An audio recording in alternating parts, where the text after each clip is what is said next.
My name is Nathan, I'm 34, and I've always been what the family called the quiet older brother. I was born in Texas, but now I live in a suburb of Phoenix, Arizona, in a house that I bought with blood and sweat. My younger sister Rachel is the exact opposite. Noisy, charismatic, like a hurricane that demolishes everything in its path. Since childhood, she was the star of our family, the one from whom my parents blew away the dust while I paid for college and built a life from scratch. I married Mia, a kind and calm girl who became my refuge from family storms. We lived in a house that I had earned, without a single cent from my parents. But Rachel always came back like a storm that needed a new port. Her visits were like earthquakes, and every time I said to myself, "This is the last time." But I was wrong. I trusted my family, who saw me not as a brother, but as a tool. And Rachel proved it by accusing me of cheating on Mia to take my house. I was Rachel's shadow when I was a kid. She sang at school concerts, threw tantrums if she didn't get a new toy, and always got away with it. She's so alive. Mom was touched, while I silently did my homework for two. "Don't be so boring, Nathan," Dad would say when I refused to participate in her antics. I've learned not to argue. At 18, I went to college, working part-time in stores to pay for my studies. Rachel dropped out of school, dreaming of becoming an influencer, and her parents paid for her projects.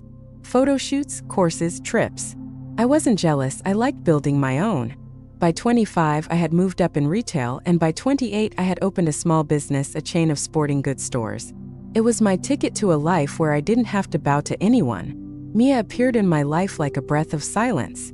She was a teacher, loved books, and never got into family squabbles. We got married at 29, and I bought a house in a Phoenix suburb, modest but ours.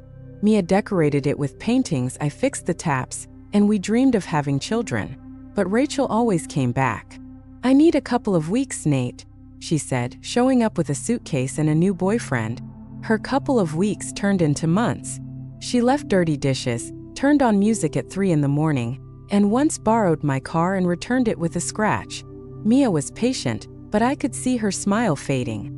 "She's your sister," she said, and I agreed, because family is sacred. That's what I was taught. That's what I believed. Friends, what do you think about Rachel? Is it just chaos or something more? Write in the comments. Would you let such a sister into your house? Subscribe to find out what's next. Rachel was like a series that no one ordered but everyone watched. Her life is about debts, guys who disappeared when she asked for money, and Instagram posts with captions like, "Living the dream." She called herself an influencer, but her followers are bots and a measly 500 people. Her parents always helped her out. "Rachel will find her way," Mom said, sending her the money, which I knew was going to cocktails, not business. I was the reliable Nathan. When Dad went to the hospital with a heart condition, I paid the bill. When Mom wanted a new kitchen, I chipped in. Rachel, she sent stickers with hearts and promises to return everything. I didn't expect a return. I wanted them to be happy. But every time Rachel barged into my house, I felt my life crumble. Her last visit was the worst of all. She showed up after another breakup, with 2 suitcases and a dog that she took for overexposure. "Nate, you're not kicking your sister out, are you?" she said, batting her eyelashes. Mia squeezed my hand under the table, but I nodded. Rachel immediately took over the guest room, throwing her clothes around as if it were her stage. She hosted live broadcasts in the living room, loudly complaining about toxic people. Mia went into the bedroom so as not to hear. I told myself, she's going to leave. But Rachel didn't leave. She started rummaging through our things, borrowing money from my stash, even flirting with a neighbor, posing as the hostess of the house. I endured because she's a family, because I'm the older brother. But I didn't know that she had already written her own script, where I am the villain and my house is her prize. Friends, how do you like Nathan's patience? Is it kindness or weakness? Write in the comments. Where would you draw the line with such a sister? Share our story with your friends. I started noticing oddities. Rachel asked questions. How much is your house worth? Is Mia happy with you? Don't you get tired of work? Her smile was like that of a cat who knows where the sour cream is. Mia said, "She's up to something." I brushed it off. Rachel was always a drama, but not a threat. I was wrong. She was calling her parents, crying into the phone. Nathan is so cold, I feel like an outsider. Mom told me, be gentle with your sister. I clenched my teeth, but I didn't say anything. Rachel, meanwhile, was taking pictures of our house, our belongings, even my car. For social media, she said, but I could see her eyes shining, as if she was counting other people's money. One day I came home and found her in my office with my laptop. I was looking for a charger, she lied. But I noticed that my browser was open on a real estate valuation site. I asked, what are you doing? She laughed. Relax, Nate, I'm just curious. But I felt a chill in my chest. Mia said, she can't be trusted. I nodded, but I still thought I could keep her under control. I didn't know that Rachel was already preparing her move, a lie that would turn me into an outcast. She didn't just want to live in my house. She wanted to take him away, and for that she needed my reputation, shattered like glass under her thumb. Friends, what do you think about Nathan's suspicions? Is this paranoia or intuition? Write in the comments. Have you noticed such calls from your loved ones? Support our podcast to find out what's next. I went to bed that night staring at the ceiling and thinking about my family. I've always believed that family is a pillar, even if it's shaky. I dragged Rachel, my parents, myself because that's what brothers do. But now I could feel that support cracking. Rachel wasn't just chaos. She was a predator who was waiting for the moment. I didn't know what she would do, but I knew one thing. I no longer wanted to be her rescuer. Not for revenge, but for myself. For Mia's sake.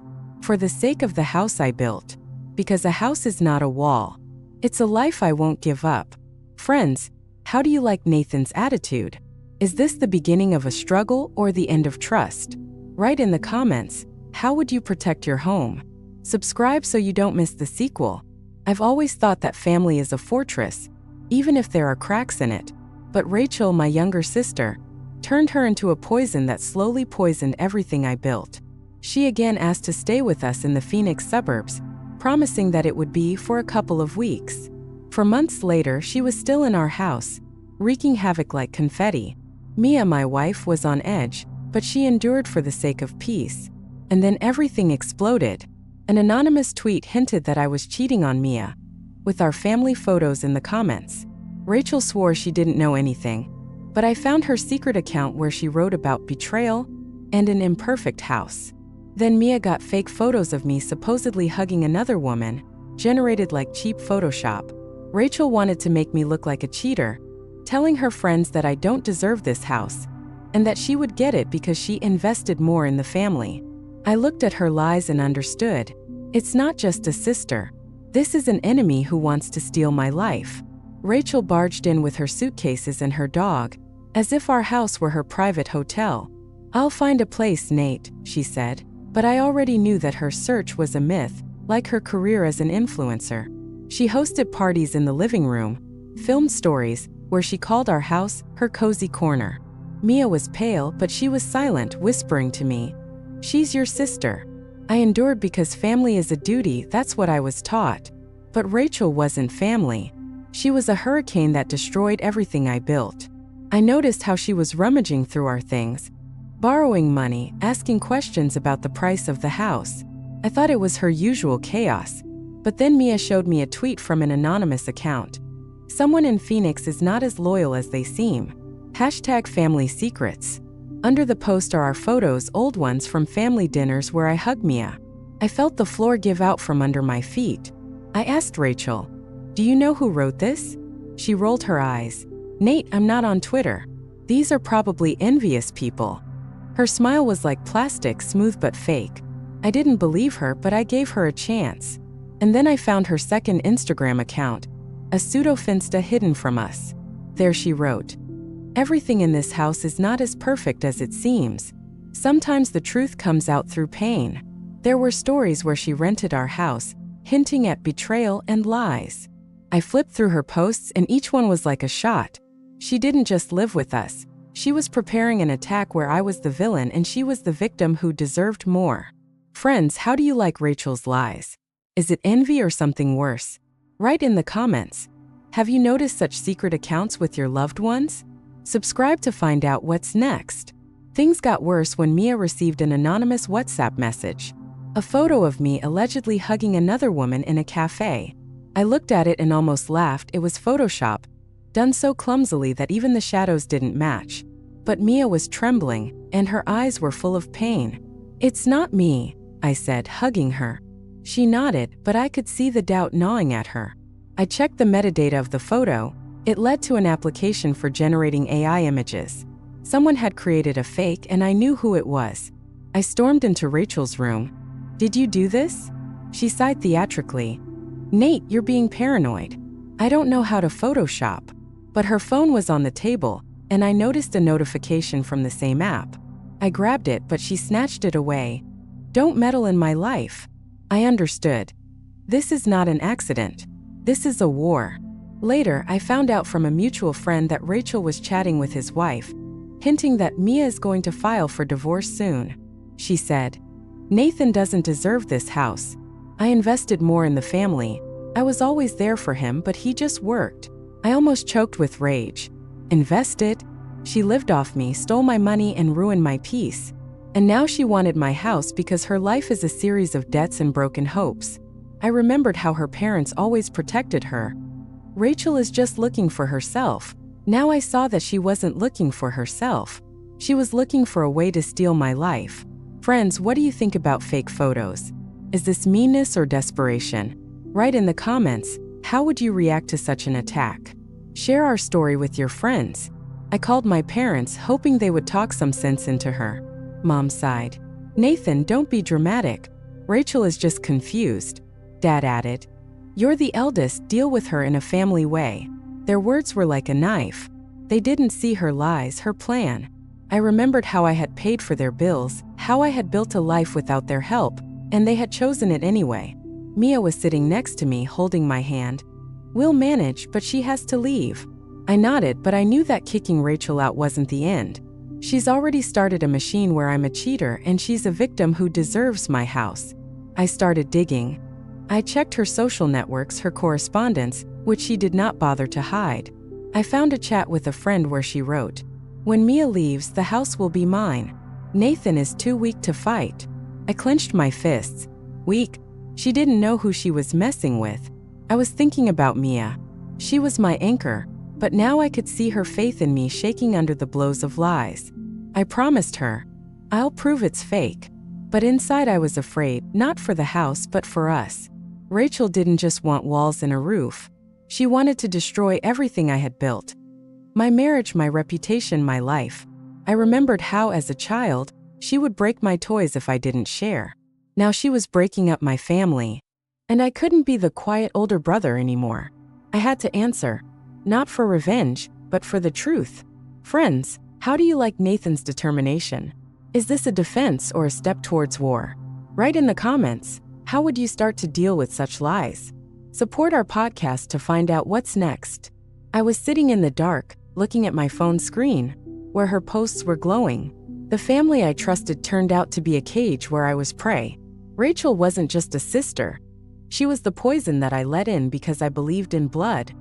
But blood doesn't make us a family. Family is those who don't betray. Mia was sleeping next to me, and I knew that for her sake, for our sake, I would not give up. Rachel wanted my house. She's going to get a fight. Not her script, but mine. And I was going to write it, so that she would regret starting this game. Friends, how do you like Nathan's transformation? Is it strength or the road to rupture? Write in the comments. What would you do in his place? Subscribe so you don't miss the finale.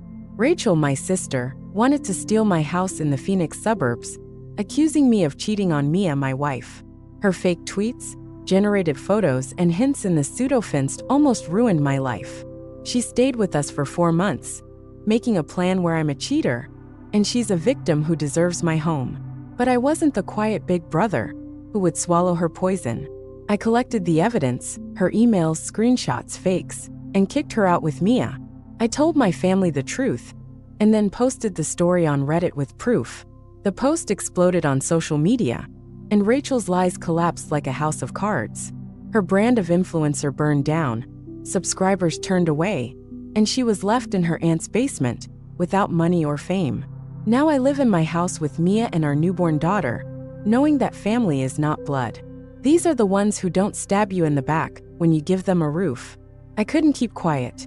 Rachel crossed the line when she started spreading lies that I was cheating on Mia to take my house away. I printed out her correspondence with her friend, where she boasted that the house will be mine. I saved screenshots of her tweets, fake photos, and stories where she called our house her own. Mia and I turned to a lawyer who said, "This is slander. You have an ironclad case." Mia fortunately believed me. Her eyes, full of pain from the fake photos, were now burning with determination. "She's leaving," she said, and I nodded. We handed Rachel her suitcases and showed her the printouts. "Are you serious?" She screamed, but her theater didn't work. "Get out," I said, and she left, slamming the door so hard that the glass rattled. I watched her go and felt a weight lift off my shoulders. It was not the end, but the beginning. I called my parents, hoping they would understand. "Rachel's confused," Mom said, as if that justified the slander. Dad added, "Don't take the trash out of the hut." I clutched my phone. She lied that I was cheating to take my house. They were silent, and I understood. They will always protect her. But then they saw her new Instagram post, where she was crying, pretending to be a victim. My brother kicked me out. I lost everything. The comments were full of support until I decided that was enough. I registered on Reddit and posted a post. My sister lied that I was cheating to steal my house. I have attached screenshots, correspondence, metadata of fake photos. By morning, the post had garnered thousands of likes, and it was picked up by Twitter and TikTok.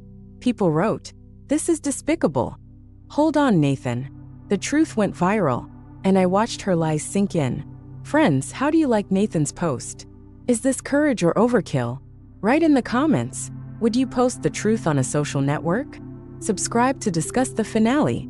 Rachel tried to justify herself. She recorded a video on TikTok sobbing, "I've been slandered, my brother is lying." But her followers have already seen my post. The comments under her video were like a storm. "Where's the evidence? Give Nathan back the house. Fake tears won't help." Her brand of influencer, already flimsy, has collapsed.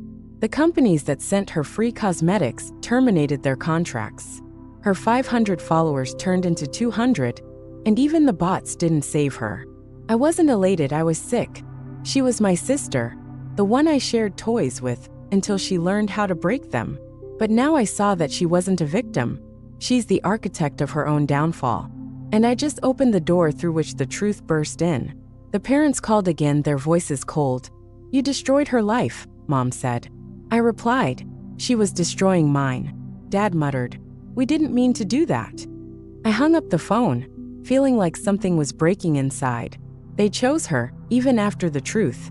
But Mia was there, her hand in mine, and that was more important than their words. Aunt Linda, with whom Rachel now lived in the basement, wrote to me, "She cries every day, but I understand you." I didn't answer. I didn't need their pity. Rachel got what she wanted, a stage. But now it was a scene of shame where she was starring. Friends, what do you think about Rachel's collapse? Did she deserve it, or is it too much? Write in the comments. How would you react to her excuses? Share our story with your friends. I was thinking about my childhood. Rachel has always been a star, and I am the shadow that drags her out of trouble. I paid for her mistakes, kept silent when she lied, because family. But family is not the blood that betrays. This is Mia, who believed me, even when fake photos burned her heart. This is our daughter, born a year later, whose laughter now fills our house. I looked at her sleeping in her crib, and I knew that I was fighting not for the walls, but for them. For a life where lies have no power. I'm not a quiet big brother anymore. I'm a man who speaks up, even if it breaks old ties. Rachel tried to write to me, asking me to start with a clean slate. I didn't answer. She lives in her aunt's basement, without money, without subscribers, without the facade she built. Sometimes I hear from my parents that she is changing.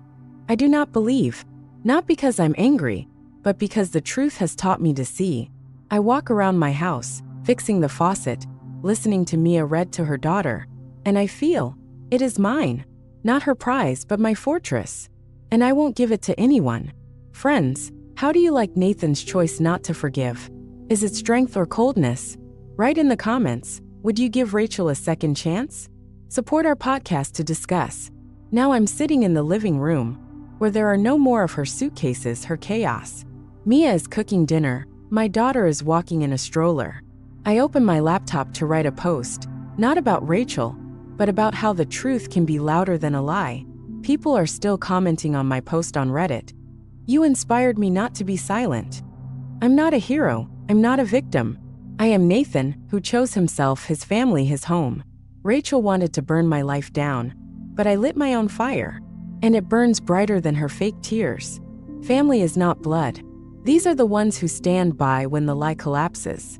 And I found mine. Friends, how do you like Nathan's ending?